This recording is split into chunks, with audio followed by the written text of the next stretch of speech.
এই যে ভাই, আচ্ছা, তোমার সাথে আমি এই বিষয়ে পরে কথা বলতেছি। কিছু বলবেন ভাই? আসলে ভাই আমি এলাকায় নতুন, আসার সময় দেখলাম সাইনবোর্ডে লেখা যে বাসা ভাড়া দেওয়া হবে। এখন কি আপনাদের এদিকে কোনো রুম খালি আছে? জি ভাই, অবশ্যই। আপনি কি একা নাকি সাথে ফ্যামিলি আছে?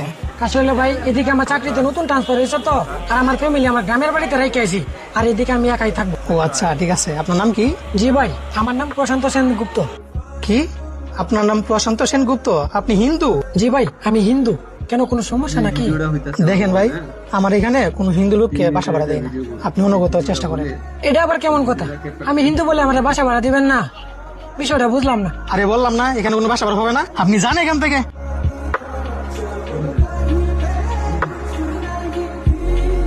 কি ব্যাপার ভাই, আপনার তো ঠিক চিনলাম না। আমার বাসার সামনে আপনি কি করেন? আসলে ভাই আমি থাকার জন্য একটা রুম খুঁজতেছি। আপনার এদিকে থাকার জন্য কোনো বাসা আছে? আরে আমার নিজেরই তো রুম খালি আছে, আপনার কটা লাগবো? ভাই আমার বেশি লাগবে না, একটা হলেই হবে। ঠিক আছে, আসেন। আচ্ছা, আপনার নাম কি? আমার নাম প্রশান্ত সেনগুপ্ত। কি? প্রশান্ত সেনগুপ্ত? তার মানে তো আপনি হিন্দু? জি ভাই। কেন, আমি হিন্দু বলে কি কোনো সমস্যা? না না না ভাই, আপনার বাসা ভাড়া দেওয়া যাবে না, আপনি যান।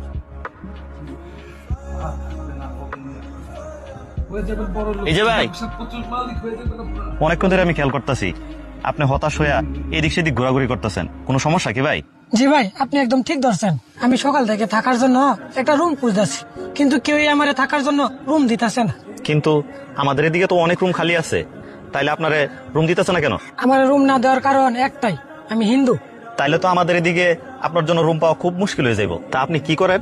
ভাই আমি একটা চাকরি করি, অফিস থেকে আপনাদের এলাকায় আমার ট্রান্সফার করছে, আর আপনাদের এলাকা থেকে আমার অফিসটা খুব কাছে। এখন আপনাদের এলাকায় যদি একটা বাসা নিতে পারতাম, তাহলে আমার অফিসে যাওয়া আসাটা খুব সহজ হইতো। শোনেন ভাই, শিক্ষা এমন একটা জিনিস যা মানুষের সব ধর্মের ভেদাভেদ ভুলাই দিতে পারে। আপনি টেনশন করেন না, আমি আপনারে সাহায্য করব। কি বলেন ভাই, আপনি আমারে সাহায্য করবেন? কিন্তু আপনি তো একজন মুসলমান, তাই তো? তাতে কি হয়েছে? আপনার তো সবচেয়ে বড় পরিচয় হলো আপনি একজন মানুষ। কিন্তু আপনি তো একজন মুসলমান মানুষ, আপনি মুসলমান হয়ে আমার মতো হিন্দুকে কি সাহায্য করবেন? শোনেন ভাই, আমার কাছে ধর্মের চেয়ে বড় হলো মানবতা, আর সেই খাতিরেই আমি আপনাকে সাহায্য করব। তাছাড়া ভাই, হাতের 5টা আঙুল কিন্তু কখনোই সমান হয় না। আপনি আমাদের দিকে চাকরি করতে আসছেন, মানবতার খাতিরে হইলেও আমি আপনার সাহায্য করব। একদম ঠিক কথা বলছেন ভাই, আর আপনার মতো মানুষ যদি প্রত্যেকটা ঘরে ঘরে থাকতো, তাহলে দেশ আরো আগায় যেত। ঠিক আছে ভাই, আপনার এখন আর চিন্তা করতে হবে না। আপনি আমার সাথে আসেন, আমাদের দিকে একটা রুম খালি আছে, এটাই আপনারা দিব। আসেন।